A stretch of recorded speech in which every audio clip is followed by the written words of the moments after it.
We are looking at how to pronounce this long word, which it is one of the longest words in the English language, and certainly one of the most horrible, one of the most difficult word to say. So how do you pronounce that? I messed it up already, sorry. Let me try again. Ossiocani sanguineo visceri cartilagineo medullary. Yes, it's how you say it. So this is a word that was coined by author Thomas Love Peacock in a novel in 1816. It combines Greek and Latin terms for parts of the body. It's actually not that hard once you break it down. Ossiocani sanguineo visceri cartilagineo medullary. Did you get this?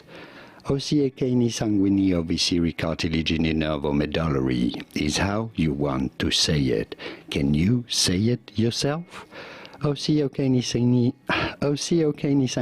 visceri cartilagineo medullary is how you want to say it, although I think I did mess that one up again. Ossiocani sanguineo visceri cartilagineo medullary. Yes, that's it. More hard to say words right here. See you there. Thanks for watching.